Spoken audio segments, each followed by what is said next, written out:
Jangan pernah takut melakukan kesalahan, tapi takutlah merencanakan kesalahan. Itu beda. Lu jadi turunin gaji. Jauh. Apakah boleh share gitu? Dulu pertama-tama ya, tahun pertama. Lu ambilnya berapa, Bu? 15% daripada my last income. 15%? Oke, kita ini lagi susah banget ya dapetin funding. Apalagi ada banyak berita-berita kemarin, misalnya kayak Bukalapak udah nggak ada e-commerce-nya. Abis itu Goto ada rumor mau dijual ke Grab. Dan banyak berita-berita yang kurang sedap lah, misalnya kayak Investri dan juga eFishery yang kemarin. Ini sedikit konteks ya, kalau misalnya dari segi agritech, fundingnya itu kira-kira 380 juta dolar, itu di tahun 2022. Lalu di tahun 2024, itu sisa 30-an juta dolar. Jadi udah turun 90%. Dan ini di tahun 2024. Jadi kalau misalnya di tahun 2025, perusahaan untuk mendapatkan funding itu menurut gue bakal jauh lebih susah lagi. Apalagi 2025 itu di awal tahun kita ada kasus eFishery yang meledak gitu kan. Makanya kemarin waktu gue browsing, gue lihat satu perusahaan yang lumayan menarik. Namanya Eratani, baru berhasil mendapatkan funding. Abis itu gue langsung DM ya Bro Andrew ya, supaya gue kenalan dan gue pengen ngundang ke sini. Soalnya kalau misalnya perusahaan bisa mendapatkan funding di state sekarang, dengan apapun yang udah terjadi kemarin-kemarin, itu pasti ada something special menurut gue. Makanya gue sampai bilang ke dia, wah bro, menurut gue ini salah satu harapan terakhir startup Indonesia nih bro. Ya, gue berharap banget kita bisa belajar bersama dan gue dukung banget lah supaya kita bisa menemukan local championnya kita gitu. Cuma menurut lo ya bro ya, kayak mungkin lo boleh share dulu nggak? Apa pendapat lo kira-kira dengan perusahaan-perusahaan kemarin yang baru meledak, terutama meledaknya itu tuh gara-gara kasus fraud gitu, yang udah muncul kan misalnya kayak eFishery, lalu kayak misalnya Investri udah sampai ada surat panggilan juga supaya panggil foundernya kembali gitu. Apa pendapat lu dengan apa yang terjadi kemarin ini? Kalau berbicara meledak, saya masih questionable meledaknya seperti apa. Tapi saya mungkin masuk lebih dalam melihat langkah-langkah yang mereka ambil benar atau mungkin perlu improvement. Saya percaya bahwasannya setiap startup ketika dibangun, mereka punya visi mimpi yang clear, jelas. Jadi A ke B, B ke C, C ke D, semuanya pasti udah jelas. Problemnya adalah sometimes A sampai G mereka stuck di sana. Sehingga ada hal yang mereka gak bisa maju, tidak belajar daripada mistake yang ada, dan balik lagi ya, bangun startup itu saya sangat yakin dan percaya, make mistake itu sangat common. Jadi kalau dirimu seperti saya adalah startup founder, sudah pasti kita berkali-kali melakukan hal-hal yang perlu improvement. Contoh, bisa saja keputusan yang kurang tepat. Contoh, eksekusi yang mungkin tidak sampai 100% tepat. Ini kan perlu improvement. Tetapi kalau tadi berbicara meledak dan lain sebagainya, ini jujur saya tidak punya pandangan berani berkomentar terlalu dalam. Karena saya tidak tahu jeroannya. Cuma memang nama-nama yang besar kemarin itu kan validasinya ada. Mungkin sampai A sampai G tadi, jelas. Tapi G sampai ke atas, kami nggak punya validasi di sana. Oh, tapi bukan udah muncul di beritanya ya, kayak apa yang terjadi, apa yang at least dari segi laporan indikasi awalnya itu kasih unjuk gitu, modus operandi kayak gimana, segala macam. Itu pandangan lu kayak gimana? Jujur, kembali tadi ke hal yang saya sampaikan, ketika satu startup muncul, visi misi mereka jelas. Ya, ada langkah-langkah keputusan yang mereka ambil gak tepat. Tetapi merencanakan, ini yang saya gak tahu. Right? So, kalau dari pihak kami selalu ketika kami melihat ada satu artikel dan sebagainya, kami belajar. Karena kami percaya sebagai satu startup yang masih di bawah 5 tahun, kami perlu banyak banget belajar. Langkah-langkah yang mungkin diambil kurang tepat, keputusan-keputusan yang mungkin gak tepat, eksekusi yang tidak maksimal, kami ambil ini menjadi pembelajaran internal kami. Sehingga kami tidak melakukan atau masuk ke langkah yang seperti itu. Iya. Nah, oke. Lu boleh share gak sih sedikit konteks ya? Kayak perusahaan yang lu temuin namanya Eratani kan. Apa sih perusahaan itu supaya teman-teman ada konteks gitu? Jadi mungkin sebelum berbicara Eratani, my family background dulu gitu ya. So papa punya koko sampai dengan hari ini mereka punya perusahaan sawit di Sumatera. Mama punya koko. Om lu berarti ya? Correct. Mama punya koko beda papa sama mama. Mama punya koko juga kebetulan punya perusahaan distributor agri input. Jadi jual pupuk, bibit, pestisida dan lain sebagainya gitu loh. Tetapi memang ketika kita ngobrol, sharing, saya adalah anak tunggal. Kehilangan sok-sok papa yang harus meninggalkan kita di 2007, pada saat itu saya 21 tahun. Sehingga saya bergerak sebagai profesional. Benar-benar kuliah sambil kerja. Jadi pagi sampai sore kerja, malamnya kuliah. Pagi sampai sore kerja, malamnya kuliah. Mulai karir daripada seorang sales. Dulu kuliah di mana? Saya kuliahnya kebetulan di kota kelahiran saya di Medan. Medan. Oh, dulu waktu kuliah sambil kerja. Kuliah sambil kerja naik. Mulai dari tahun berapa tuh? Itu tamat sekolah itu 2004. 2004. 2004. Oh, berarti tamat sekolah SMA atau Tamat S1? tamat sekolah. Sambil kuliah kan, 2004 saya kuliah. Oh. Kuliah sambil kerja. Iya, tamat sekolah berarti kuliah sambil kerja berarti S1 masuk sambil kerja gitu. Betul, maksudnya. betul. Mulai dari tahun pertama. Mulai dari tahun pertama. Oh, tahun pertama kuliah langsung kerja gitu. Kuliah sambil kerja, bukan kuliah kuliah sambil kerja. Iya. Pagi saya kerja, sorenya saya kuliah karena kuliah kita jam 5 sampai jam 9 malam. Kerja dulu baru kuliah. Correct. Oh. Correct. Kerja apa dulu? Mulai dari sales. Sales. Sales jual keramik saya masih ingat. Oh, Di kota toko Medan bangunan. sana pada saat toko bangunan. Oh. Kenapa kerja sambil kuliah? Karena saya percaya kita harus membentuk satu pengalaman yang real ya. Ketika saya nggak bilang kuliah ini seperti apa, tapi percayalah dunia kerja dengan dunia kuliah itu totally beda. Jadi saya benar-benar membentuk dan terbentuk di sana. Jadi sebagai seorang sales itu juga bukan gampang banget. Kadang kita diusir dari toko, kadang mungkin kita diomelin, kadang kita mungkin tidak capai target. Itu kan membentuk satu spirit, satu personal menjadi orang yang lebih tough kan, gitu ya. Nah, lu berarti di perusahaan yang sama kah dari tahun 1, 2, 3, 4 atau? Enggak. Seiring waktu itu memang karir saya itu banyak kan di FMCG. Oke. Jadi dari FMCG naik, tentunya karir pet ada gitu ya. Jadi seorang sales perlahan naik menjadi supervisor. Waktu lagi kuliah? Sambil kuliah, betul. Oh. Naik menjadi seorang manajer. Nah, tamat kuliah sudah mulai agak luang. Maksudnya mereka bisa naikin orang jadi supervisor atau manajer untuk anak kuliahan tuh bisa? Bisa, performan kerja. Oh. Sales kan about achievement. Kalau kita bisa menjual sesuai target, achievement yang ada, kita bisa. Mereka nggak lihat degree-nya apa, belum Tidak lulus. semuanya lihat. Nggak lihat. Oh. Boleh spill nggak sih? Dulu ya, pertama kali kerja, itu dapetnya berapaan sih? Kecil banget ya. Jadi dulu itu saya ingat banget saya kerja menempuh, kalau naik motor itu di kantor, jadi dulu itu semua manual. Bro. Jadi dari rumah ke kantor harus clock in, dari kantor ke tempat kita harus visit juga harus ada validasi, pulang lagi ke kantor, ke kuliah lagi. Sebulan. Saya masih ingat mungkin lebih kurang 4 juta. 4 juta. Ada lebih. Sudah dengan transport segala macam bisa nabungnya berapa tuh? Lebihnya di pengalaman doang. Terus waktu lagi kuliah kayak boleh share perjalanan karir nggak? Akhirnya sampai di tahun keempat kan? Berarti lulusnya kan? Betul. Sampai ke tahun keempat tuh udah jadi supervisor manager, jadi gaji berapa tuh? Jadi gini, saya ketika masuk menjadi manajer itu ada 2 tahap. Satu, manajer pegang cuma area kecil, kemudian dipromosi kepada regional sales manager. Kalau regional sales manager itu income sudah 2 digit lah. 2 digit? 2 digit. Waktu masih kuliah 2 digit di Medan sih. Lumayan. Mungkin orang-orang kiri kanan mahasiswa lainnya lihatnya sultan ya. Iya. Oh, itu perusahaan apa tuh akhirnya yang FMCG?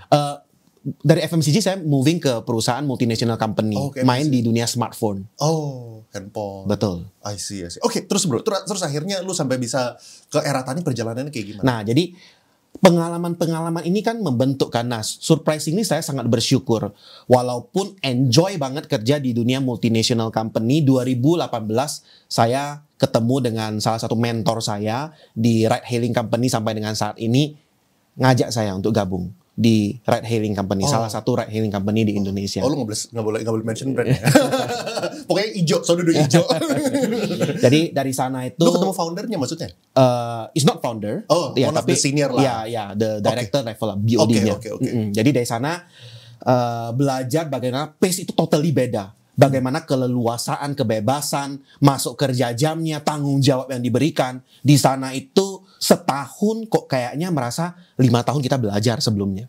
Oh, ini berarti setelah lulus langsung ke startup? Belum. Oh. Lulus itu perjalanan panjang. Saya di dunia multinational company dunia smartphone itu panjang sekali. Berapa Karena tahun kuliah 2004 sampai dengan 2018 saya baru masuk startup. Kan startup itu baru-baru muncul, belum lama banget sebenarnya. Lu lama di MNC-nya ini Sangat lebih dari lama, 10 tahun. sangat lama. Karena tangan kanan daripada ya brand-brand ternama juga kan.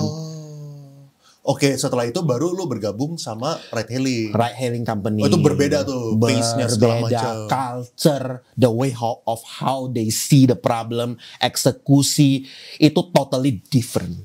Nah, dari sanalah saya baru tahu ternyata dunia itu sudah secepat itu.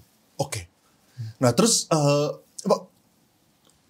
kira-kira kan lu dari multinational, abis itu lu pergi ke ride hailing. Gak ada kaitannya sama pertanian. Iya. Gak ada kaitannya sama agriculture. Terus akhirnya ke era tani itu kayak gimana? Good question. Ingat COVID ya. Iya.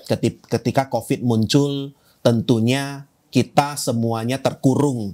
Banyak yang di rumah, gak berani keluar dan sebagainya. Tapi kan tetap informasi itu jalan. Kita pelajari bagaimana muncul banget bukan tentang agritech, tetapi mama saja harus belanja lewat online, beli sayur, beli wortel, beli apa dan sebagainya. Terus saya mulai mempelajari kenapa, sebenarnya bukan mempelajari, ada juga keluarga yang mulai mendorong.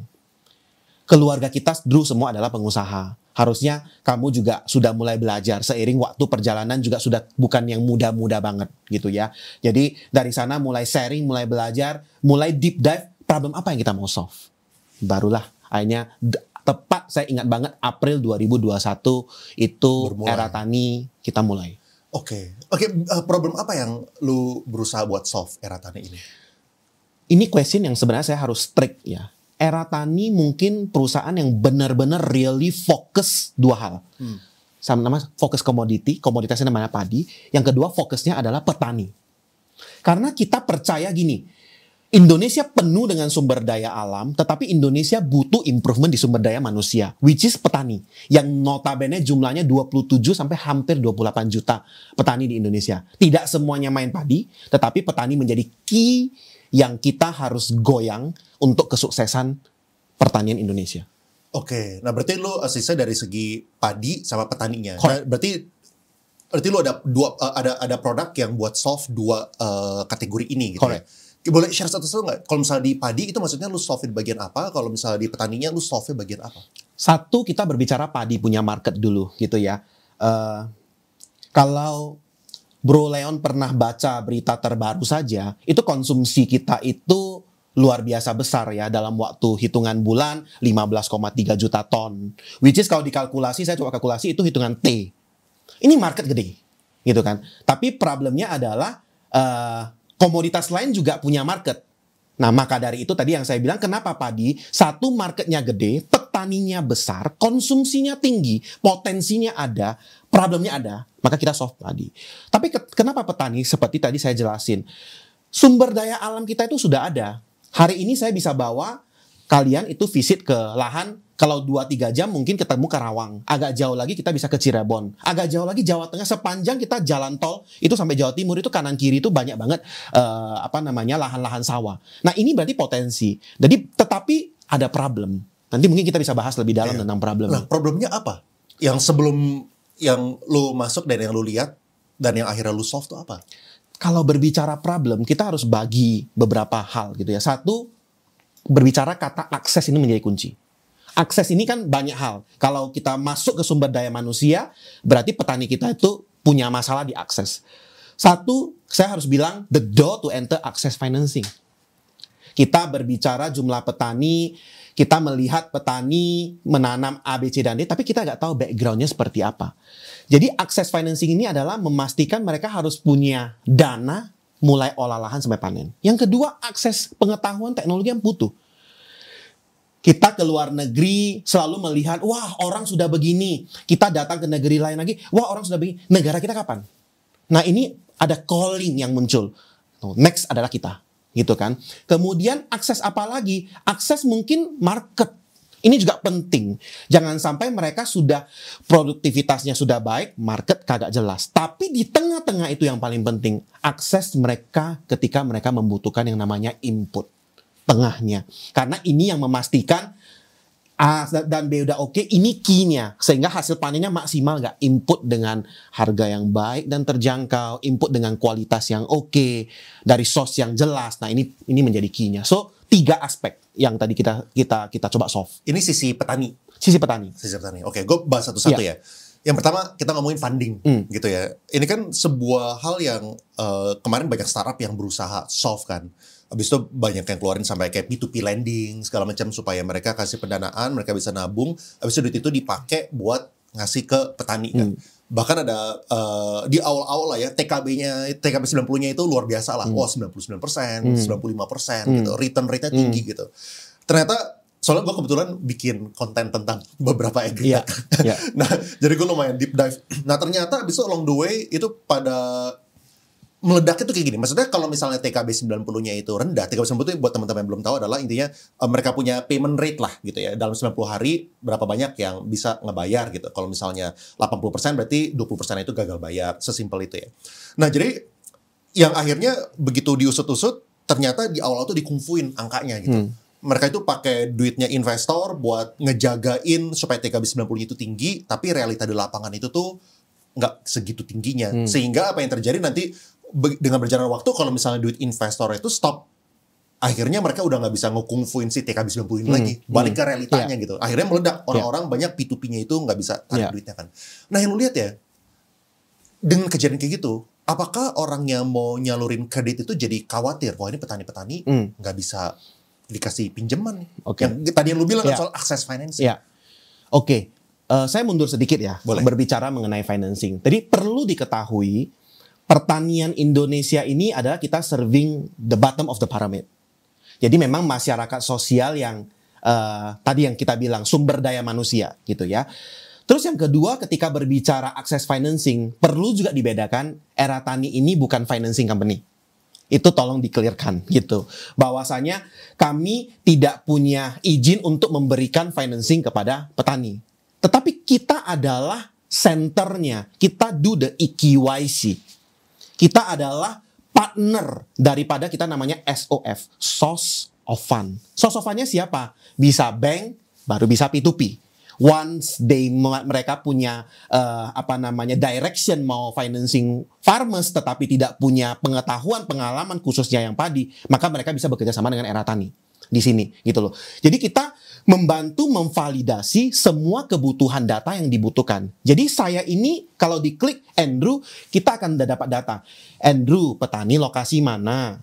Ya kan? Bagaimana hasil panen dia di 2 musim terakhir atau 3 musim terakhir? Visibility-nya jelas. Kemudian pupuk, bibit, pestisida apa yang dia lakukan?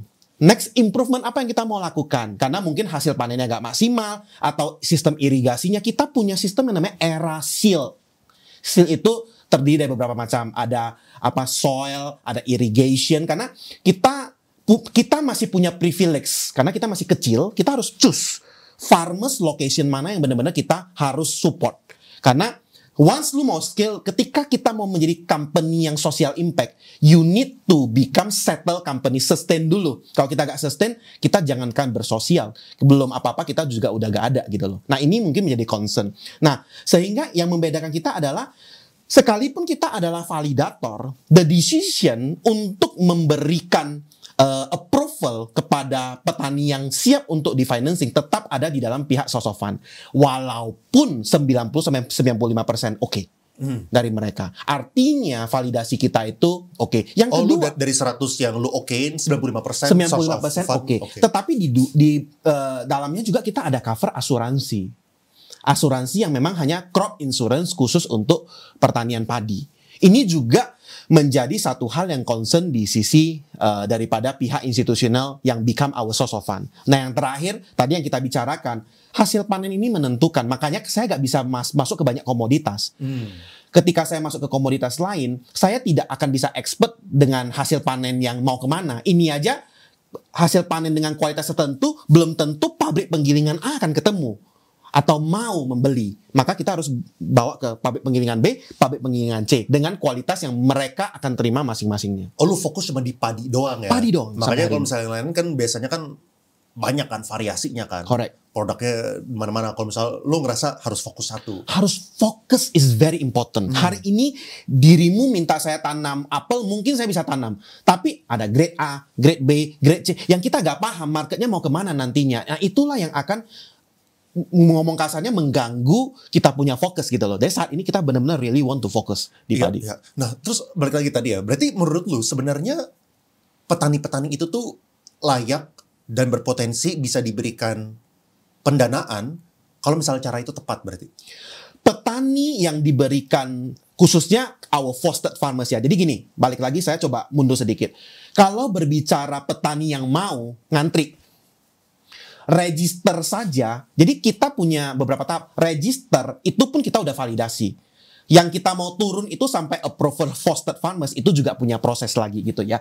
Jadi kalau tadi dibilang petani makanya harus melewati pas kita punya era seal dulu. Jadi kita saat ini juga sampai mengecek, maaf kita harus ngomong, bagaimana irigasinya. Walaupun mungkin ke depannya kalau kita udah expert, kita akan bantu solve. Tapi sekarang ini kita punya opsi untuk melihat lokasi ini kita harus dukung dulu. Karena ini oke, copy ke sini gampang. Karena sistem irigasi menjadi concern, soil condition, sebelum nanti kita masuk ke lebih dalam tentang tech dan lain sebagainya. Oh, berarti lu bisa di posisi di mana sangat-sangat selektif gitu jadinya intinya ya. Selektif penting, makanya saya bilang saat ini kita harus selektif dulu, tapi perlahan kita bisa copy punya. Iya. Karena kalau kita langsung belum apa-apa buat ini salah, kita gak sustain. Benar. Nah, kira-kira pengalaman lu kayak gimana? Udah memberikan masukan untuk ke source of fund ini, mereka memberikan dana. Apakah petani itu sebenarnya bisa mengembalikan uangnya dengan baik untuk orang-orang yang lu udah QC gitu ya? Berbicara mengembalikan ini kan bukan mengembalikan uang, tepatnya hasil panennya seperti apa. Oke, hasil panennya bagus. Correct. Jadi kalau hasil panennya kita berhasil off-take, otomatis settlement-nya itu oke. Gitu loh. Dan kalau tadi dibicarakan kondisi kita seperti apa, saya akan open apapun di tempat ini. Yang namanya kita main di agri, ketika era tani mulai dari awal, kita juga belajar. Ada hal-hal yang kita miss, eksekusi yang nggak maksimal. Tetapi 2025 ini, bahkan akhir 2024, kita percaya kita udah sangat settle. 4-5 tahun sampai hari ini kita masih belajar. Dan our last itu tuh sampai 95% kita udah oke. 5%-nya ya kita masih belajar juga. In term of the claim, asuransinya seperti apa, produktivitasnya seperti apa, tetap kita harus kasih ruang untuk belajar. Iya, soalnya nature soalnya Correct. kan. Ya, kita ada hal yang kita nggak bisa lihat ya. Tapi lu kayak ke depan itu sebenarnya something yang potensial. Berarti yang membedakan yang sekarang lo lakukan dengan yang kemarin itu apa? Apakah yang kemarin itu misalnya berarti kan kalau misalnya TKB sampai 30% segala macam berarti kan 70% nggak bisa bayar itu kan. Apakah itu gara-gara tadi tuh tidak fokus dan juga mungkin ngasihnya fokusnya itu di growth gitu. Sedangkan itu menjadi pembelajaran supaya lo jangan sampai melakukan mistake yang sama gitu kan kira-kira. Ini question yang sebenarnya saya juga balik lagi belajar. Tapi kalau kami menganalisa, bisa saja fokus ini lari. Ketika kita maunya A, maunya B, maunya C, ini menjadi problem. Yang kedua, di luar daripada fokus, tadi yang kita cerita juga, yang namanya on board live farmers, itu mungkin easy. Tetapi you need to be selective dulu. Karena kan kita lagi grow dan kita mau bangun ekosistem yang solid ya. Jadi mulai dengan yang benar-benar commit, benar-benar sudah melalui validasi dan lain sebagainya. Nah ini nanti kita copy, bukan berarti yang lain nggak bisa. Karena kita pengen berkontribusi serving the mission. Jadi kita nih misi ini adalah ya harus ada strategi. Ini strategi yang kami punya gitu. Iya. Lu kemarin fundraise-nya berapa sih yang terakhir? Terakhir itu 6,2 juta. 6,2 juta, 100 miliar berarti ya. Totalnya dari awal, ini fundraise ke series apa? A series namanya. Series A. Iya. Yang seat-nya di-announce atau enggak? Selalu di-announce. Oh, seat-nya berapa? Jadi total funding udah berapa? Jadi kita udah 5 kali funding. Iya, tapi ini masuk pertama kan angel investor dulu. Ya, angel investor kita mulai dengan small. Kita mulai dengan 300k US dollar. Kemudian 5M lah, ya, 300k. Puji Tuhan di Juni 2022 kita closing 1,6. Juni di tahun yang sama lagi kita dapat lagi seed. Jadi pre-seed di awal Juni, di awal 2022, pre-seed. Kemudian di akhir 2022 seed. 3,8. Jadi 1 tahun itu kita dapat 5,4. Nah, sebab terakhir itu kita fundraise itu di 2023 kita dapat komitmen lagi 2 juta. Sampai dengan itu kita sebenarnya nggak fundraise. Karena you need to focus kan, building your business dan sebagainya, bukan tentang fundraise, tapi building bisnis dulu. Barulah kita bersyukur, puji Tuhan kita bisa close di Maret 2025 kemarin. Iya, makanya total berarti udah kira-kira 12-13 gitu ya? 13 something. 13 kan? 200M nih, makanya yang menurut gue itu apa ya, gue lihat something yang menarik yang gue pengen belajar gitu. Soalnya buat sekarang, gue kenal banyak startup founder. Ya, gue kenal banyak startup founder. Buat mereka mendapatkan funding itu sulit, itu bukan main bro. Sulit bukan main. Pertama, untuk mendapatkan funding itu sulit. Kedua, boro-boro di agritech. Soalnya agritech ini yang baru ada case gitu kan. Sehingga ya kita tahu lah kalau misalnya ada case yang meledak kayak gitu kan, perusahaan-perusahaan yang sebelumnya kan dilihat sebagai kita punya harapan kan. Kita taruh banyak harapan, kita terinspirasi gitu. Tiba-tiba itu, maksudnya kalau misalnya gagal is one thing, tapi gagal kalau misalnya gara-gara kesalahan yang fraud itu kan yang menjadi bikin bitter gitu jadinya. Kok bisa gini sih, kita dulu punya harapan besar sampai keliling kemana-mana padahal gitu kan. Nah makanya itu bro, menurut lu ya, kenapa investor bisa percaya sama Eratani? Jadi mungkin saya juga perlu meluruskan gitu ya. Sebenarnya pertanian ini kan bidang yang menjadi kebutuhan masa depan bukan hanya Indonesia tapi semua negara. Yes, mungkin ada story-story yang kurang nyaman, kurang enak bagi kita gitu ya. Tetapi bukan berarti ini mengeneralisasi semuanya adalah sama. Maka tadi saya open ke bro, kita pun belajar gitu kan. Dari apa-apa langkah-langkah ataupun mungkin decision ataupun eksekusi-eksekusi yang miss. Tapi apa yang membuat investor itu akhirnya percaya? Saya sangat yakin dan percaya investor itu satu selalu melihat founders ya. Gitu ya. Bagaimana kita punya fighting spirit, bagaimana kita punya mental, bagaimana kita punya pengalaman dan kemauan kita dan juga transparansi. Nah, gimana cara tuh masa transparansi? Soalnya kayak gini kan sebelum-sebelumnya ya, yang namanya investor sebelum mereka nyemplungin duit kan ada yang namanya due diligence. Bahkan due diligence ini udah dilakukan dengan auditor ternama Big Four gitu misalnya gitu kan. Tapi mereka masih bisa miss gitu kan. Nah, pasti kan kalau gue bisa bayangin tuh, kalau misalnya dengan apa yang kejadian kemarin, pasti kalau misalnya minta duit, mereka pelototinnya luar biasa pasti kan. Wah, pasti mereka benar-benar cek Eratani benar atau enggak, ya kan itu. Baru mereka berani ngasih duit yang luar biasa sampai 100 miliar gitu kan. Nah, kira-kira lu ngebuka datanya kayak gimana yang berbeda sama yang kemarin? Kalau Didi sudah pasti prosesnya lebih panjang. Lu ngerasa gitu? Lu ngerasa perbedaan ya antara dulu sama sekarang? So, fundraising terakhir adalah fundraising yang paling challenge. Paling challenge. Karena takes time-nya itu 9 bulan, lebih kurang. Right? So, paling challenge. Tapi tadi yang kita berbicara, apa sih yang mungkin membedakan? Ya, Didi bukan bagiannya kita. Karena kita memang di-appoint untuk di Didi gitu kan. Tetapi yang tadi saya bicarakan adalah ketika kita ngobrol sama investor is a partner. Jadi kalau saya hari-hari ini fundraising, ya kan, saya ngobrol apa adanya, saya selalu bilang ke investor, bukan tentang uang, tapi apa value yang lu bisa bring kepada kita. Ini lebih penting. Karena saya percaya, kami ini sebenarnya masih muda banget, gak banyak hal yang kami gak paham. Takutnya mistake lagi. Ya that's why you guys come in, kasih tahu kita, jangan lakukan ini, jangan lakukan ini, jangan lakukan ini. Karena kan pengalaman itu kan mungkin mereka lebih banyak melihat jeroan orang, melihat hal-hal yang mungkin mereka bahkan bisa share kepada kita secara pengalaman. Jadi kami pribadi pun dengan boardnya kita ya kami harus open. When kita dikasih target, let's say kita gak bisa achieve target, you come to your board. Mohon maaf, saya gak bisa achieve this target. Tapi bukan karena gak bisa achieve stop di sana. Boleh kasih advice gak? Kita mau lakukan apa nih supaya kita bisa achieve our target? Networkingnya dia buka, kemudian koneksinya dia kasih, kemudian pengetahuan pengalamannya, saya baca nih artikel ini bagus, what do you think? Ini yang kita harusnya punya gitu loh. Kolaborasi. Kolaborasi. Bukan tentang money loh. Tadi kita berbicara 100M dan sebagainya. Itu market gede sekali, tetapi bagaimana seorang investor itu really juga put heart. I love your company, I love you as a founder. It's not about pointing, tapi yuk kita duduk. Tapi lu juga harus open ke gue, lu punya masalah, jangan lu simpan. Emang yang pengalaman lu startup banyak yang nutup, nggak mau sharing informasi sama board gitu-gitu? Saya gak berani judge gitu ya. Tapi gini loh, namanya founder pasti punya ego. Kan khawatir juga jangan sampai nanti saya dibilang, lu cupu, lu gak bisa. Enggak gitu loh. Tapi menurut aku, being a founder itu lonely banget. Sehingga lu butuh orang, tempat yang sharing, dan your investor, your board sharing with them. Dan itulah yang membawa kita punya wisdom terbuka. Oh ternyata ini, ternyata itu. Itu yang kami coba lakukan. Come to them inisiatif. Jadi sering banget kita juga berharap mereka yang cari kita. Ya nggak mungkin, mereka punya portfolio banyak. Lu come to them. Nggak punya waktu, cari waktu gitu loh. Itu yang kami coba lakukan. Serius sih baik orangnya. Dia nggak mau ngomongin jelek secara founder lain.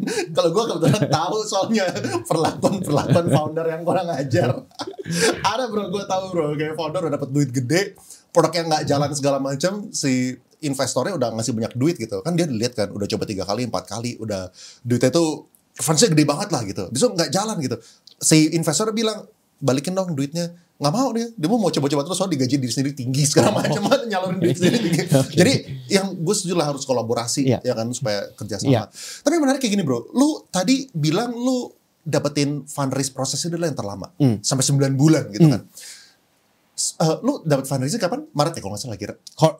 Maret itu April dan lah. April dan ya. Berarti bulan keempat kan? Iya. Berarti lu kira-kira dapat funding, mulai pitching itu Juli tahun lalu. Korek. Kira-kira kan? Juli tahun 2024. Makanya menarik kayak gini nih. Menarik ya, berarti kan lu sekarang udah pitching ke investor, ya kan? Pasti yang namanya startup itu menggunakan perusahaan yang terbesar sebagai anchor-nya. Nih, contoh nih ada perusahaan yang gede gitu ya. Ya kita ngomongin itulah ya teman-teman tahu gitu ya. Yang terbesar nih, lihat nih mereka sukses, mereka bisa. Kita pengen funding juga soalnya potensi marketnya ada. Habis itu dalam waktu Juli tahun 2024 sampai akhir 2025 pasti investor udah due diligence, udah show ketertarikan segala macam kan. Udah lumayan dalam nih pembincangannya, saling mau mengenal gitu ya. Bisa aja dalam 5 bulan mereka sebenarnya udah memutuskan, oke, ini perusahaan gue pengen invest gitu kan. Tapi bayangan gue setelah bulan Januari meledak, ternyata perusahaan yang kemarin itu diomongin ternyata itu yang jual besar itu ternyata fraud. Biasanya investor itu malah mundur. Bro gue nggak jadi, gitu, gue pull back gitu ya. Nah ini gue sedikit sotoy gitu. Mungkin kayak cuman menganalisa soalnya lu bilang 9 bulan, gue langsung imagine itu kan sebelum kejadian. Ini pasti ini kejadian meledak itu soalnya di antara lu proses fundraising gitu kan. Boleh ceritain prosesnya nggak bro? Pengalaman lu kayak gimana? Saya open dengan yang spiritual. Satu, saya mulai harus dengan doa. Siap, harus pakai spiritual. Jadi tentu kita doa gitu ya, satu ya. Karena balik lagi keputusan manusia, saya percaya Tuhan terlibat di dalam. Tetapi perlu diketahui bahwasanya memang perjalanan bersama dengan investor ini kan komunikasi gitu ya. Setuju, ini proses paling panjang. Nah, sehingga mereka juga punya akses sendiri apa sih yang mereka harus secure, ya kan? Dan di sanalah kami nego, gitu loh. Jadi saya mungkin nggak bisa open terlalu detail apa yang mereka secure, tetapi mereka pasti mempelajari. Oh, kemarin ada miss di sini, miss di sana. Ya mereka pasti akan melakukan bagiannya lebih solid di sisi sana. Pasti lebih detail. Lebih detail. Nah, proses due diligence yang lebih panjang ini juga saya percaya ini juga bagian daripada tujuan mereka juga. Mereka juga tidak mau salah langkah dan lain sebagainya gitu. Makanya paling challenging tadi 9 bulan ini ya saya pikir kami awalnya pede banget bisa close by end of last year. Oh, Desember harusnya close. Tetapi memang ya kita masuk ke dalam satu challenge pada saat itu ya, tapi bersyukurlah kita bisa close. Ada yang mundur gak sih yang ngeliat, oh gue gak berani ini kayak gini? Kalau berbicara mundur itu mungkin terlalu to the point. Tetapi kalau yang ngobrol akhirnya ngomong let's see ya, the next 3 months, 6 months. Saya pikir itu adalah bahasa daripada investor-investor yang mungkin teman-teman founder lain juga akan hadapi. Iya, semua orang sih pasti bilangnya wait and see. Wait and see. So Indonesia kan, apakah menurut lu Indonesia itu jadi dicap jelek gitu? Atau sebenarnya kita tuh masih bisa ada harapan nggak sih buat startup yang actually numbers-nya itu bagus, yang secara produk itu oke, yang actually solving real problem itu masih bisa mendapatkan funding sebenarnya itu menurut lu? Harusnya masih bisa. Jadi jangan kita mengeneralisasi bahwasanya semuanya jadi jelek. Indonesia ini satu negara yang full of sumber daya alam, ya kan, kita percaya banyak banget hal-hal yang kita bisa jual ke luar, khususnya kepada investor. Jadi ya pasti bisa mereka dapat. Masih bisa. Cuma pasti selected kan. very selected dan ya pasti fighting spiritnya harus punya. Tadi yang saya bilang, konsistensi, memberikan report, komunikasi, bagi tugasnya harus clear. Iya, oke. Nah, tadi kita udah ngomongin salah satu part yang bagian financing kan. Sekarang gue pengen nanya yang bagian seterusnya, which is misalnya kayak tadi kan teknologi, informasi apa yang lu berikan ke si petani itu caranya lu kayak gimana? Ini pertanyaan yang sebenarnya menarik juga. Berbicara teknologi di dunia pertanian Indonesia, ada tahapannya. Maka dari itu ketika bro baca misalnya dari luar, oh pertanian ini sangat dan lain sebagainya, mungkin harus mikir berkali-kali. Let's see the reality, kita serving the bottom of the pyramid. Jadi yang perlu kita lakukan adalah basicnya dulu. Jadi kalau era tani sendiri, kita bangun, kita punya back end dulu. So we have the visibility dulu, data daripada petani, tapi bertahap. Nah sekarang kita sudah mulai masuk dengan IoT. Ya, sorry, di mana kita bisa mengecek soil condition-nya. Karena soil condition akan menentukan kebutuhan daripada pupuk, bibit, pestisida.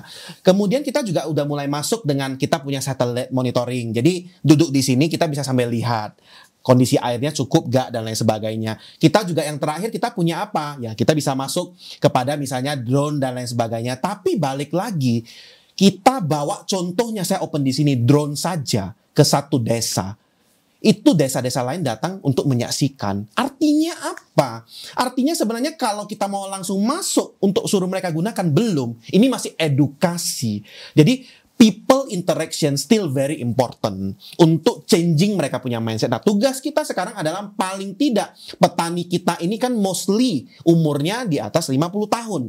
Mereka sudah mulai bisa tahu ada pengembangan dan yang paling penting keturunan mereka, anak cucu mereka ke depan itu mau lagi jadi petani. Sekarang kita kurang, karena sekarang banyak kan jadi buruh dan lain sebagainya. Nah, teknologi inilah yang nanti akan mengetrack mereka untuk masuk. Nah, tetapi yang paling penting era tani punya traceability. Tadi yang saya bilang, saya ataupun kita tahu lokasi mana, panennya kapan tanam lagi, RMU mana yang kita mau kasih supaya nanti ini yang kita akan bangun. Gitu loh, benar-benar dashboard yang full dengan visibility. Iya. Nah, berarti fokus lu tuh di mana sih? Maksudnya cara lu, how do you guys make money? Kayak dapetin omsetnya dari mana? Satu, kita kan adalah KYC proses, kita juga bantu mereka validasi, monitoring dan lain sebagainya. Itu tentu kita juga ada charge margin lah, biaya layanan kalau kita ngomong di sana gitu. The second adalah we help them to get the better price daripada seed, fertilizer dan teman-temannya. Di sana juga karena kita connect direct to the principal or distributor, ya kita juga bisa gain margin stream di sana. Yang terakhir kita offtake dan kita jual kan hasil panennya. Kita juga ada margin stream di sana. Ada 3 pillar daripada itu, kita semuanya harus punya margin. Oke.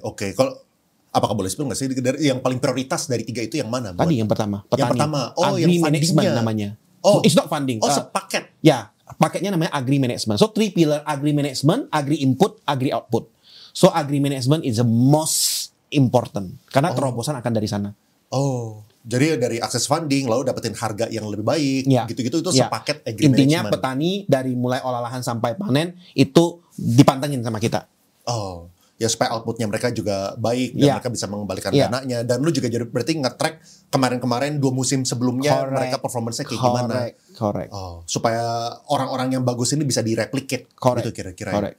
Oke. Terus kira-kira tadi kan berarti kan ada solve-nya kan 2 part kan. Tadi kan yang pertama kan yang sisi petani, terus yang kedua yang sisi padi. Yang sisi padi ini berarti yang itu tadi ya jualnya ke siapa segala macam. Jadi padi ini sebenarnya berbicara produktivitas. Menarik, tadi kita belum bahas gitu ya. Jadi Indonesia ini kami melihat produktivitas menjadi sesuatu yang era tani juga rindu untuk bantu solve. Jadi kalau contoh di tempat kita itu 1 hektar 5-6 ton, di beberapa tempat negara lain 1 hektar bisa mungkin 9-10 ton, meaning apa ada gap di sana. Jadi kita juga percaya dengan edukasi, dengan monitoring, dengan traceability yang kita punya, visibility yang kita punya, kita bisa bantu petani grow their harvest di the next cycle bareng kita. Iya. Nah, terus yang lu lihat sekarang kalau misalnya kita ngomong secara makro ya, secara industri, emang industrinya pertanian terutama yang buat rice, yang buat padi gitu ya, itu tuh kayak gimana sih? Apakah produksi Indonesia itu tuh menurun terus? Dan problem utamanya di mana? Jadi memang nggak bisa dipungkiri, berbicara pertanian ini banyak hal yang bisa ngedistract. 2023 impor kita tinggi karena memang Pada saat itu El Nino juga ada dan lain sebagainya, itu juga berimpact ya kan. 2025 ini Indonesia itu sudah surplus by data yang kita baca. Jadi kalau produktivitas atau produksinya lebih kurang 18 juta ton, konsumsinya hanya 15 juta ton. Tapi memang diprediksi second half mungkin produktivitas akan turun dengan ya biasalah climate dan lain sebagainya. Mungkin seperti itu. Nah, tapi yang lu lihat apa? Apakah ini tuh sebuah hal yang wajar kalau misalnya Indonesia itu kita tuh impor, atau seharusnya kita itu adalah menjadi negara eksportir padi gitu? Balik lagi, kalau produktivitas kita bisa sama saja dengan negara tetangga yang lebih produktif, ya kan, itu sudah pasti kita bisa ekspor. Harusnya. Swasembada pangan 100% happen. Berarti sekarang masalah utamanya adalah di produktivitas. Produktivitas. Output per Hektar. square per hektar per hektarnya. Correct. Oh, kenapa sih kita punya output per hektar itu di bawah negara-negara tetangga? Yang tadi saya bilang, ini kan banyak banget ya tadi di era Edukasi. tadi. Jadi mungkin soil condition, mungkin dulunya ya namanya cara penanaman nenek moyang yang mungkin terlalu tradisional, harusnya sudah gak boleh ini, gak boleh itu. Nah ini belum teredukasi. Nah, kenapa kita lagging di upgradingnya itu? Maksudnya gini kan, kalau misalnya kita ngomongin negara-negara lain kan, pasti kan zaman dulu mereka memiliki cara-cara untuk nanam padi seperti ini, tapi kan dengan berjalannya waktu, teknologinya kan beradaptasi terus kan. Kenapa kita itu nggak jalan-jalan ya, mungkin dengan era tani lah sekarang gitu kan. Tapi kenapa kemarin itu bottleneck-nya di mana? Ya, kalau saya mikir balik lagi, ini kan ketika interaksi people that people itu ada satu kata yang paling serem, nama acceptance. Perubahan itu kan berbicara acceptance. Seberapa orang mau accept sih the new technology, the new way of planting dan lain sebagainya. Nah ini yang mungkin kemarin masih menjadi bottleneck. Tapi saya sangat senang melihat sekarang pihak-pihak, berbagai pihak ya, baik dari pemerintah, swasta, itu sudah mengarahnya ke sana. Jadi perubahan itu adalah ada push factor kan, nggak bisa kayak kita mau berubah tapi kayak setengah hati, nggak bisa gitu. Ya, tapi kalau misalnya kita misalnya kayak lu pakai drone segala macam, itu berarti ada operatornya, lu yang buat nge-assess sebuah daerah gitu kan. Soalnya kan ekspektasinya bukan si petani ini yang operate. No, ya for sure itu adalah dioperate daripada pihak kita atau pihak daripada third party yang kita kerjasama bareng. Biasanya itu untuk apa kalau misalnya drone kayak gitu? Bisa untuk apa namanya, penyiraman? Penyiraman pakai drone? Bisa. Jadi kalau manusia itu bisa 1 hari, drone itu kemarin setengah jam selesai. Tapi balik lagi ketika kita edukasi mereka, pertanyaannya ada apa? Maksimal gak sih? Kadang-kadang mereka merasa dari people interaksi ini lebih maksimal cara nyiramnya berbanding drone. Nah ini yang edukasi seperti ini kita harus terus masuk. Menurut gue ya, secara cost ya, kan manusia kan costnya kan dari segi wage gitu ya, salary gitu ya. Misalnya kayak per hektar salarinya sekian buat nyiramin tanaman sekian gitu kan. Nah drone kan pasti juga sama. Oke, mereka punya output lebih cepat, tapi kan harus ada maintenance, harus ada yang ngecas, harus ada orang yang lumayan pintar buat mengoperasikan itu. Itu sebenarnya lebih cost efektif pakai drone kan dibanding manusia? Pasti. Teknologi itu secara cost kalau diganti udah pasti jauh lebih efektif dan lebih murah. Sudah pasti, itu pun makanya dari itulah nanti kita harus perlahan. Balik lagi kan jumlah petani kita banyak kan. Kita juga gak bisa langsung mengubah semuanya mindset. Makanya ya kita juga melakukan validasi sudah pasti kalau cost. Kalau contoh-contoh teknologi yang sekarang lu udah implementasi dan yang paling works itu yang di era tadi itu kayak apa sih? Satu, menarik, kelihatan simple, kelihatan sederhana ya. Itu IoT ya. Kita punya soil testing aja. Itu sangat penting loh. Jadi kayak sudah tim agronomis punya head udah tahu langsung berapa kebutuhan pupuk pestisida, sehingga jangan kita asal 100 kilo, 200 kilo, gak begitu gitu loh. Semuanya itu udah langsung bisa ke detect, oh lu hanya butuh 50 kilo ini, lu hanya butuh, itu aja udah sangat works menurut kita. Teknologi simple, tapi kalau berbicara drone kan gak semua daerah masih accept.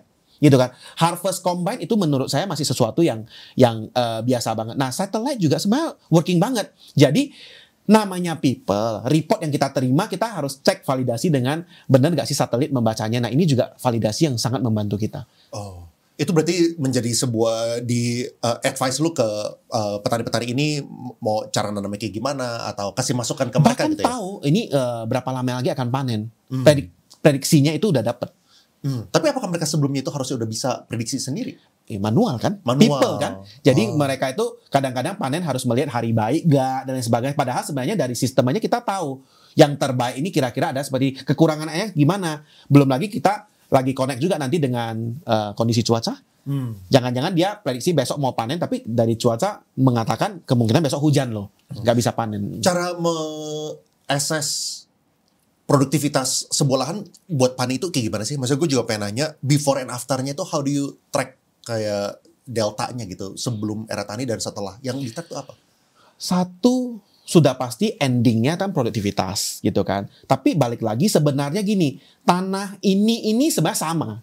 Tetapi the way of how mereka menanam ini kan dari kakek, nenek moyang dan sebagainya, itu udah kayak biasa doang gitu kan. Apa yang membedakan era tani? Satu, kita punya tim kan. Setelah era sil, di dalamnya kita juga punya tim agronomis. Ini anak-anak muda, tamatan kuliah pertanian. Jadi bukan agronomis asal-asal era tani bentuk. Mereka masuk ke dalam, kita punya akademi, era akademi, disekolahkan lagi, ada orang-orang yang expert juga mengajari mereka lagi. Ini kan orang-orang yang akhirnya bekerja sama bukan bekerja sama, bareng petani. Mereka punya waktu yang namanya, mereka kopdar lah. Seperti itu. Jadi farmers engagement community kita itu bersama dengan agronomis, mereka bareng ngobrol sama petani. Masa lalu apa?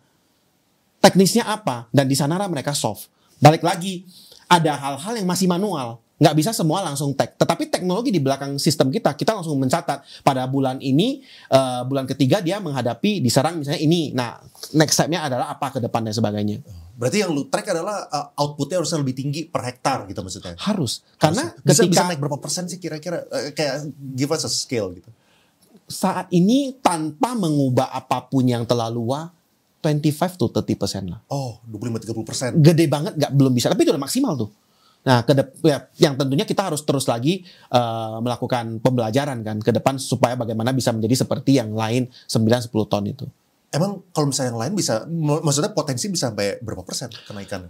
Ya kalau kita berbicara kita 5, tetangga 10, harusnya kan 100%. Oh, Tetapi kan sekarang ini sebelum lu masuk tuh 5 ton kira-kira per hektar? Rata-rata 5 ton. 5 ton. Besok setelah lu masuk kira-kira jadi tambah 20-30%. Iya, lebih kurang seperti itu. 6,5 gitu kira-kira. Betul. 6,5. Betul. Masih ada potensi sampai 10. Kan, kalau potensi itu validasinya udah dalam. Mungkin bibitnya yang harus kita ubah dengan kesesuaian tanah dan sebagainya. Sekarang ini adalah the way of planting aja. Oh, way of planting ya, pun udah bisa naikin. Satu toko kita punya. Toko kita kok gak rame. Kita hanya ngeset, marketing lu harus taruh ini di sini. Lu harus punya orang teriak di luar. Hanya the way-nya doang udah menarik lebih kurang 20% sampai 30%. Oh.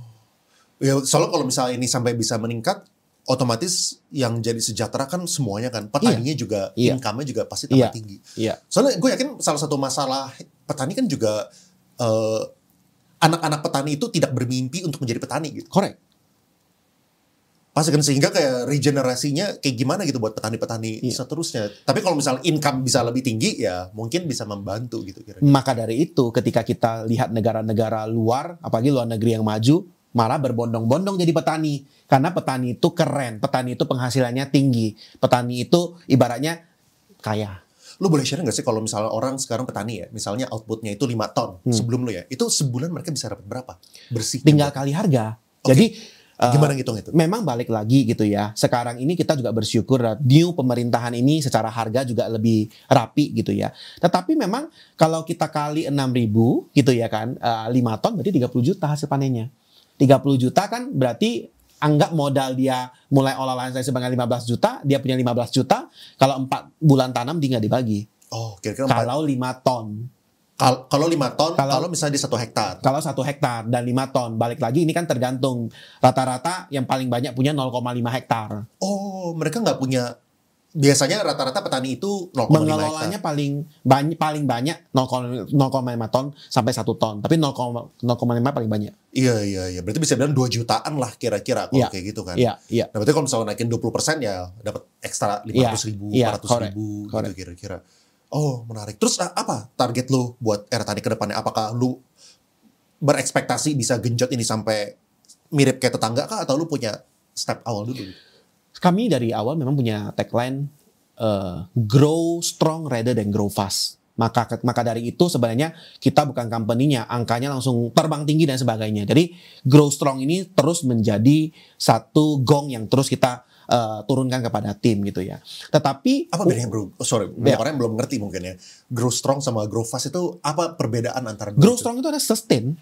Jadi kita bukan hanya, kalau kita tadi saya bilang kalau kita adalah abjad huruf A ke B, B ke C, C ke D. Jadi pondasinya jelas. Jadi tidak seperti tiba-tiba A langsung G langsung Z, itu gak begitu gitu loh. Nah, ini menarik soalnya kayak gini.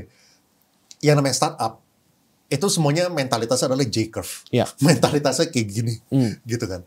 Dan biasanya J-curve ini juga terjadi gara-gara pressure-nya VC, venture capital. Venture capital bilang, nih lihat kiri kanan lo, grow-nya 10x. Lo grow-nya harus 10x juga ya, gitu kan. Nah, kalau misalnya tapi kalau misalnya kita sebagai pengusaha, kita pengennya juga build foundation gitu pelan-pelan. Tapi emangnya nggak ada teriakan dari investor, lu grow-nya harusnya 10x juga dong gitu. Ya, gini, pelan yang saya maksud juga bukan pelan yang sampai pelan banget gitu ya. Tentu tadi ada kesepakatan bisnis target, bisnis plan yang kita sepakat dengan kita punya board gitu ya. Tetapi maksud sustain adalah gini, jangan sampai saya mau onboarding sebanyak mungkin petani, tapi validasinya dilupakan. Itu key daripada grow strong gitu kan. Tapi saya mau tetap jumlah ini bisa happen, validasinya tetap jalan. Kalau validasinya akhirnya lu kurang dan gak bisa jalan, gak apa-apa, lebih bagus, lebih rendah daripada ini. Tapi pasti daripada kelihatan angkanya bagus tetapi ini angkanya bagus. Kita pun belajar, tadi saya bilang dari awal-awal kita belajar ada keputusan, langkah, eksekusi yang kurang tepat. Maka dari itu kami gak mau lagi seperti itu. Oh iya, lu jadi sekarang fokusnya ke yang sana. Oke, terus berarti lu punya initial target apa nih? Yang apakah dari segi petani punya output jadi sekian ton kah atau kayak gimana? Satu, kita tetap punya kerinduan, kita tetap ada target number of farmers yang kita mau onboard, become kita punya fostered farmers, become kita punya radical farmers kalau kita namakan gitu ya. Yang berikutnya sudah dipastikan output itu menjadi concern. Karena tengahnya itu kita kerjasama bareng, hasilnya harus ada. Jadi jangan sampai kita omon-omon aja tapi tidak happen di belakang gitu loh. Berarti kalau misal farmer datang ke lu ya, itu tuh mereka sebenarnya lebih ke variable cost ya. Mereka bayarnya kalau misal ini berhasil bisa mereka ada sharing segala macam kan. Kalau misalnya mereka dapat pendanaan baru mungkin ada source of fund-nya yang kasih margin. Jadi buat mereka join sebenarnya mereka yang nggak ada upfront cost ya. Nggak ada upfront cost. Tapi ekspektasinya adalah kalau misalnya bergabung dengan lu, mereka jadi punya access to capital dan mereka bisa meningkatkan outputnya dengan manajemen yang lu berikan gitu. Correct. Jadi dua hal. Satu, mereka dari unbankable menjadi bankable. Yang kedua adalah mereka punya akses untuk mendapatkan yang lebih bagus. Tapi again, only paddy farmers. Cuman padi. Correct. Ya. Nah, oke. Gimana caranya lo memberikan akses terhadap tadi kan pertama supaya mereka bisa lebih sejahtera adalah pertama naikin produktivitas, kedua adalah better price. Ya. Gitu kan. Nah, dapetin better price ini kayak gimana? Apakah tadi dengan cuman connect ke prinsipal udah cukup kah atau kayak gimana? Better price dari mana? Better price untuk input atau better price outputnya mereka? Oh, oke. Tolong jelasin dulu ya bro. Input itu apa? Output itu apa? Nah, input itu kan berarti pupuk, bibit, pestisida. Artinya apa? Kalau kita tahu namanya rantai ataupun supply chain itu panjang. Dari prinsipal, national distributor, Pareto, turun sampai ke desa, jangan-jangan 5 sampai berapa layer. Gitu kan. Sehingga ketika mereka membeli, itu harusnya harganya udah lebih tinggi. Sehingga kalau melalui Era Tani, kita sendiri kan bekerja sama dengan beberapa prinsipal ataupun distributor R1. Nah, harganya pasti lebih baik. Yang kita kasih itu dari sisi input. Dari sisi output, kalau sebelum-sebelumnya mereka itu kan udah mau panen, oke, ada pembeli, mungkin tengkulak dan sebagainya. Kadang-kadang udah ambil hasil panen, bilang ke mereka 2 minggu ya baru dibayar, 3 minggu belum tentu juga kadang dibayar. Ini realita. Nah, dengan kita kan pasti kita ambil hasil panennya, bantu dia settle, dan market ke rice milling unit atau pabrik penggilingan juga sudah ada kerjasama dengan kita. Ini yang kami coba bangun strong ekosistemnya. Jadi lu improve-nya dari dua sisi ya. Cost-nya jadi lebih murah, cost sebagai petani, besok omsetnya lebih tinggi gitu. Hopefully margin. Apakah kelihatan kayak marginnya mereka dari sebelumnya apa, sesudahnya itu apa kira-kira? Ya, kalau bertanya itu mungkin harus ketemu dengan our retention farmers. Pastinya mereka sangat happy. Balik lagi, ini bukan tentang uang cuma financing gitu kan, tetapi the whole process. Jadi selama periode dia menjadi foster farmersnya Era Tani, dia enjoy facility yang ada. Facility-nya maksudnya ya ada kopdar, karena mereka juga kadang-kadang seneng kan namanya. Tapi the way of enter-nya itu ke depan, transformasinya ke teknologi akan sangat mudah. Kenapa? Karena lu sudah pegang komunitasnya gitu. Itu yang sekarang daerah yang lu fokusin tuh daerah mana aja? berbicara daerah juga kembali menarik. Density itu penting sekali. Jangan kita mau nari kemana-mana. Nggak bisa. Ketika kita punya limited source, maka density kita harus sangat clear. Kita mainnya di Jawa plus Sulawesi Selatan saat ini. Kita mungkin akan open di Sumatera Selatan. Jadi daerah-daerah yang gampang terjangkau. Sumatera Selatan kan kita masih bisa. Nah kalau Sulawesi kenapa harus ada? Surprising ini data valid banget. Jawa punya demand jauh lebih tinggi daripada supply. Karena penduduk Jawa itu banyak banget. Tetapi Sulawesi punya supply itu melebihi demandnya Sulawesi. Sehingga sering banget Sulawesi akan mengcover demand daripada Jawa. Nah maka kita harus punya akses juga di Sulawesi. Itu. Harusnya Jawa sih, apakah harusnya penanaman padi di Jawa semakin lama semakin turun? Soalnya kan Jawa kan ini kan namanya tanah tambah lama tambah mahal, apalagi akses tol tambah lama tambah ada gitu kan. Jadi kan development tambah lama tambah mengurang gitu kan. Soalnya kan developer pasti ngambilnya tanah-tanah yang bekas ini kan. Correct. Apakah directionally bakal ke arah sana? Tapi itu masih agak jauh lihat atau kayak gimana? Ya maka dari itu memang kita melihat sekarang kan juga muncul banyak banget program-program seperti cetak sawah di tempat baru dan lain sebagainya. Makanya saya bilang saya juga senang dengan program pemerintah sekarang ini gitu loh. Tetapi balik lagi, apakah lahan akan berkurang? Jelas data menerangkan lahan semakin berkurang. Tetapi lahan berkurang kalau produktivitas naik, menurut kita masih bisa mengcover. Jadi fokuslah di apa yang kita bisa kerjakan. Jangan fokus di apa yang malah ngedistract gitu loh. Kalau di era tani seperti itu. Sekarang apa yang data yang lu boleh spill ya? Misalnya kayak kira-kira berapa hektar yang lo handle kah? Atau berapa petani yang lo handle kah? Kayak kira-kira konteksnya kayak gimana? Kalau jumlah petani, kita memang punya register farmers lah ya. Mungkin puluhan ribu petani. Belum begitu gede juga gitu ya. Kalau hektar lahan, kita tinggal bagi. Jadi anggaplah rata-rata petani punya, ya pukul rata 0,7 hektar lah. Kalau kita punya 10.000 petani, berarti kita lebih kurang mengelola 7.000 hektar. Tetapi balik lagi ya, tanam padi itu gak padi. Padi, stop. Palawija, padi. Karena padi itu capek tanahnya. Bekerja sangat keras. Sehingga mereka harus netralisasi dengan palawija. Kemudian mereka akan lanjut lagi ke padi. Jadi ini ada. Tapi pada saat palawija, petani kita itu kita juga agak support. Karena memang kita tidak punya pengalaman dan pengetahuan di sisi sana. Kita fokus dulu di padi. Setiap padi kita akan bantu mereka handle. Iya. Itu berarti fokusnya di daerah tadi ya, utamanya di Jawa, 7.000 hektar. Ya, gitu, betul. Itu kebanyakan mereka apply-nya kayak gimana? Apakah mereka, kan lu harus manual datengin satu-satu kah? Atau kayak gimana? Ya, enggak.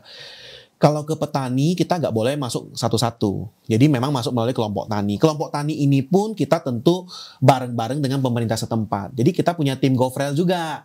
Yang benar-benar ngetok pintu satu persatu di setiap daerah-daerah yang kita masuk dan sebagainya. Nanti mereka akan bantu ngumpulin. Kita bantu ngobrol. Jadi inilah yang namanya key point, satu kata yang strong, bersatu. Ada resistance gak sih? Dari petani apalagi misalnya ya, ada beberapa petani mungkin yang dulu udah pengalaman pakai yang dari brand A, brand B yang akhirnya tidak jalan, besok lu datang mereka udah skeptis gitu jadinya. Kalau berbicara ketemu, pasti ada ketemu gitu ya. Tetapi balik lagi bagaimana tim kita itu berhasil meyakinkan mereka. We are different. Dan surprising ini kita juga gak ketemu banyak. Balik lagi komoditas kita kena padi doang kan. Kalau kemarin mungkin ada yang main di komoditas lain ya kita gak ketemu. Pokoknya kita spesifik di padi saja. Iya. I see. Ya mungkin gue paling ada lagi nggak yang lu pengen bahas tentang era tani sebelum gue pengen move on ke final tips buat teman-teman yang pengen mulai startup gitu dan juga bisnis. Kira-kira dari era tani. Kalau dari era tani, tadi saya mungkin kompilnya juga singkat gitu ya. Satu, being a startup founder itu jangan pernah takut melakukan kesalahan. Tapi takutlah merencanakan kesalahan. Itu beda. Gitu ya. Jadi karena bagi seorang founder pasti banyak hal-hal yang jangan sampai kamu gak berani mutusin. Saya bangga, saya mutusin ini walaupun salah. Gitu loh. Tetapi saya gak mau lagi terus merencanakan, oh ini biar terus. Enggak gitu loh. Jadi kalau dari saya, era tani, visi misinya jelas. Saya pengen serve the mission. Jadi artinya apa? Kalau bahasa tekniknya solving world hunger, meaning solving world poverty. Kita punya niat tuh baik. Tetapi sering banget kepanjangan tangan kita itu gak punya. Maka tadi saya bilang kata bersatu itu penting. Menyatukan pihak-pihak sama-sama pebisnis yang sudah gede ataupun lagi bertumbuh, menyatukan pihak-pihak pemerintah ataupun yang mengetok regulasi dan sebagainya untuk kembali bersatu, duduk bareng. Ini adalah Indonesia. negara yang kita cintai. Sehingga sungguh-sungguh pertanian ataupun era tani punya bisnis yang jalankan ini benar-benar berimpact kepada pihak-pihak, bukan hanya masyarakat tapi kepada negara kita juga gitu. Ya, terus menurut lu ya, apakah, soalnya kalau misalnya dari sisi gue lumayan longing for a local champion gitu kan. Kayak kita punya local champion kok nggak ada tumbang-tumbang gitu kan. Apakah era tani one day bisa jadi, menurut lu ya, teknologinya bisa kita sama replicate ke negara-negara lain juga? Kami punya mimpi harus bisa. Tetapi memang along the way up and down itu happen ya. Jadi kami juga terus belajar, kami juga terus membuka diri kepada pihak-pihak. Our lead investor yang terbaru ini kan juga dari Eropa. Apa sih teknologi-teknologi yang mungkin kita bisa bring, traceability model apa sih yang mereka udah pakai? Ya, doain kami. Remind kami gitu kan. Jadi kami benar-benar adalah startup-startup yang masih survive dan kami rindu menjadi local champion. Ya, visi-visi yang invest dulu ini berarti apakah mereka ini adalah emang punya fokus di agritech kah atau apa gitu? Mostly adalah yang memang mereka punya visi di agritech.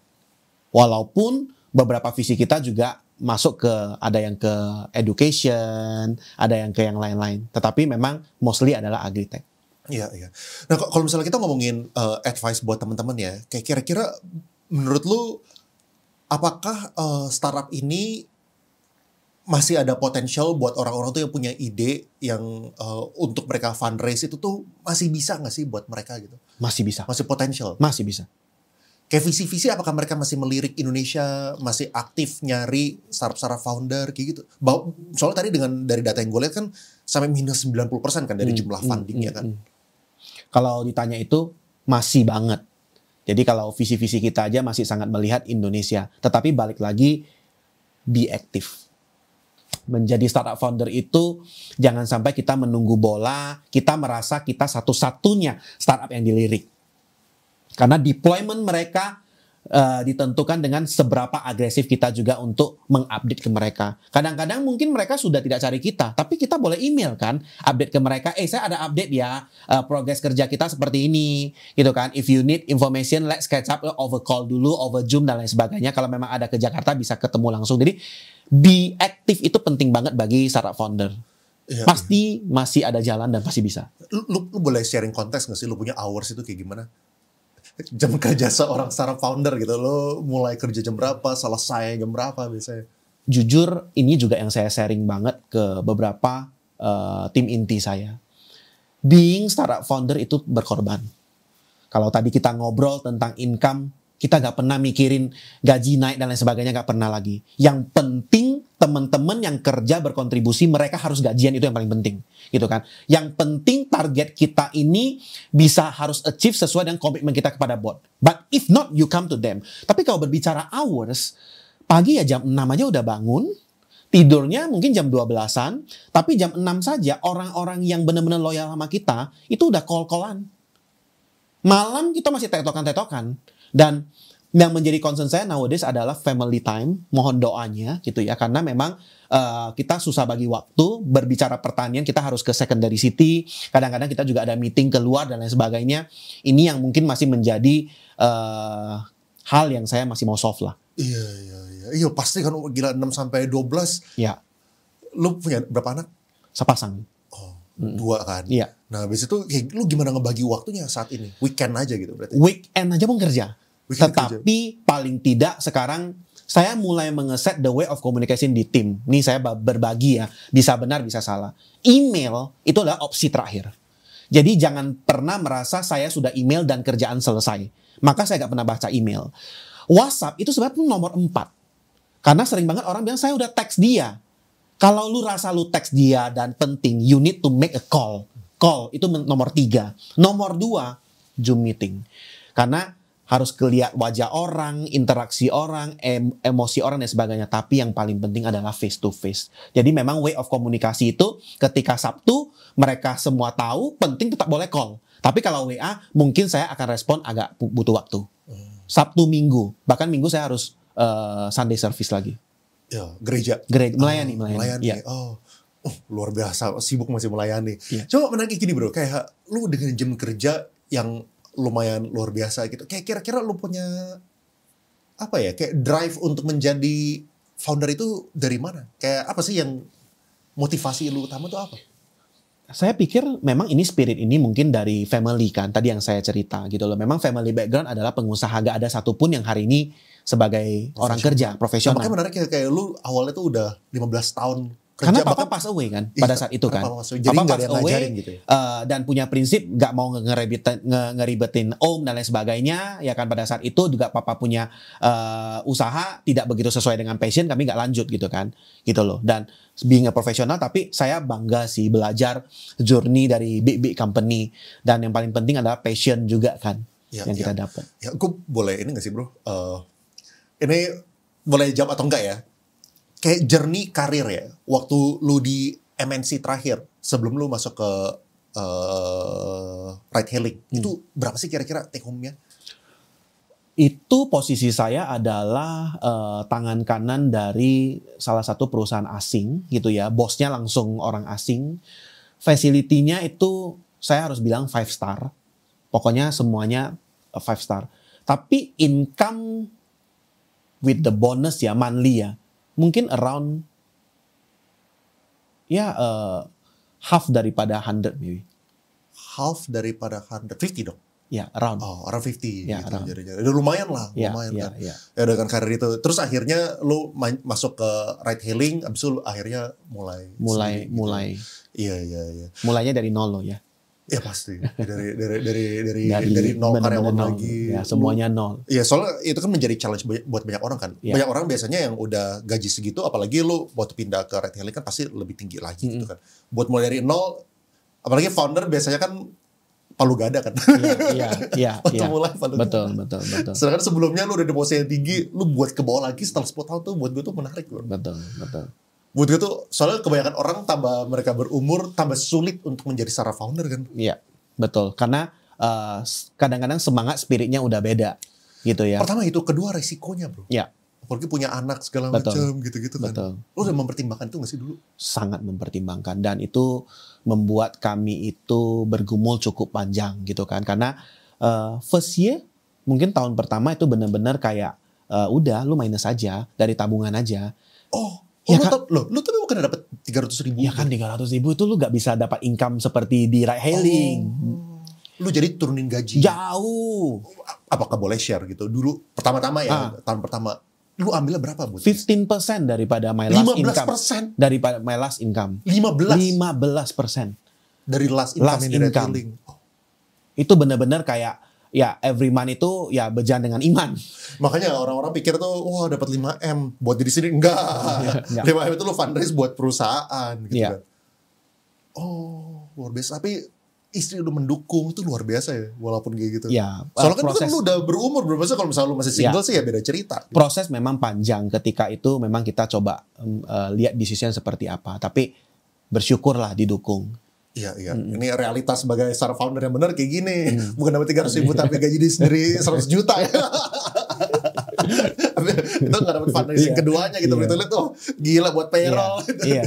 Iya. Terus lu mungkin final ini kali ya, final question dari gue. Lu kemarin fundraise segitu gedenya sampai 100 miliar ini, tujuan utama lu buat apa? Udah dibagi. Jadi memang ada berarti lebih kurang 10%-nya itu untuk mengembangkan teknologi. Teknologi seperti apa nanti nextnya kita catch up over coffee. Kita bisa ngobrol lebih detail. Nah ini yang kita banyak belajar daripada kita punya lead. Dan tentunya yang berikutnya adalah gak bisa dipungkiri gitu ya. Banyak program-program yang kita juga lagi develop gitu loh. Jadi bukan hanya teknologi tetapi banyak hal lah yang kita memang lagi develop. Dan memang sisanya kan kita harus make sure kan runway juga healthy. Karena sebagai startup founder, kalau pikiran kita sudah runway, kita udah gak bisa mikirin bisnis. Jadi biarlah the whole day itu kita mikirin bisnis dan ya runway sudah tersedia gitu loh. Ya, apakah dengan adanya ini lu expect fundraise masih dalam beberapa tahun lagi atau lu ngerasa udah nggak butuh fundraise lagi atau kayak gimana? Ya berbicara fundraise itu mungkin sekedar sharing. janganlah berhenti. Berhenti dalam arti gini, jangan berhenti komunikasi dengan investor. Harapan kami adalah investor tertarik dengan bisnis modelnya kami gitu. Tapi jangan juga kita juga spend time jual-jualan lagi, karena memang kita juga harus punya waktu untuk really taking time untuk kita punya bisnis gitu loh. Jadi ya kita bagi waktu. Jadi terus aja jalan kayak mobil, kalau udah panas ya jalan aja gitu loh. Harapan kami bisa menarik investor-investor yang bisa bring value, bisa really bawa kita level up lah di sisi agri ini. Bukan ngasih duit doang gitu. Ya. Yeah. Thank you banget bro for your time. Gue really appreciate it. Yeah, gue sendiri mendoakan semoga Eratani bisa sukses, bisa maju. Apalagi ini kan ada dampaknya terhadap 10% dari populasi Indonesia. Correct.